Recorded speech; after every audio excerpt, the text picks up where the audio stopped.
This is 4 guys in a car in a 2013 Cadillac XTS.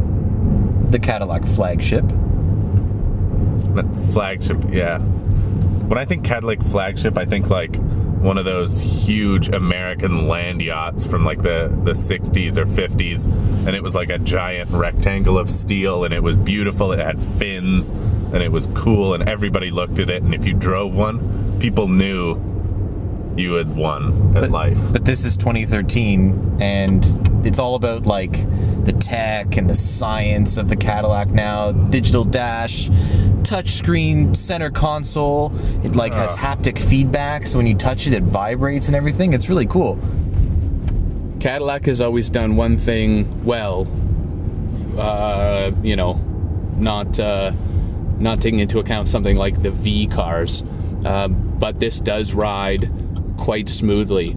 The big difference between this and the old smooth, like an old Seville or something like that, where you never felt anything, with this I feel like there's a bit of feedback as to what's going on the road. It feels very solid and more planted, yet still supple and comfortable.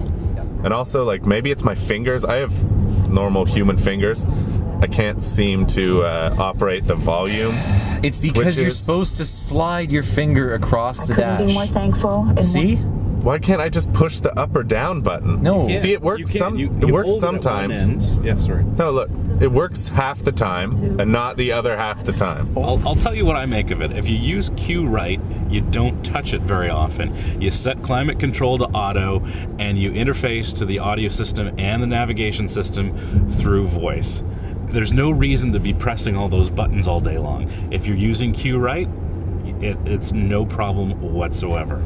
Say a command or say help. Play XM Chill. Tuning to Sirius XM Chill. XM. Well, that worked pretty well. Wait. Power is 300 horsepower. Torque is 264 pounds-foot. That's a pretty good amount, fellas, right? Yeah. It's a well-developed 3.6 liter V6. It is available in a lot of Cadillac cars. Mm-hmm. All of them? Yeah. Or is it available All it available in the small one? It is. This is the big engine in the ATS. Okay. Yeah, so this does have sort of a sport mode. You flick the transmission here down into M, and then you can use these flappy paddles behind the steering wheel. So, first gear.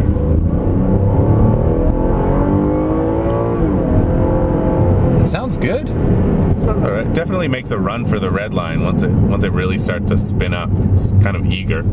I like that. Roady. I do like the exhaust note. And it's reasonably quick. I feel like you could almost make a run for the border in this car as well. Yeah, it picks up a little slowly compared to sort of the modern turbocharged engines, but it is meaty once you get it revving. We just saw how fast the car was just there. It's pretty quick. Fuel economy is officially rated at 12.1 liters per 100 kilometers in the city. And actually, I'm looking at the dash right now. I've been driving in the city. It is exactly 12.1 liters per 100 kilometers. And I have never, in the time I've been testing cars, seen an average fuel reading that is what is claimed. So kudos to Cadillac. So I like the interior on the XTS. I'm kind of an interior nerd, and I think in terms of overall GM interiors, this has to be one of the best. Good mix of wood, leather, perforated leather, stitching. It's got the main center console that's all piano black, and then there's a little button to actually lift up the climate controls. Yeah, so the bottom of the seat vibrates, and it vibrates your right or left buttock cheek, depending on which side the thing is you're about to hit. So what Matt's talking about is the parking sensors will actually, instead of the car beeping or showing a diagram, it will actually vibrate the seat so that you avoid hitting something.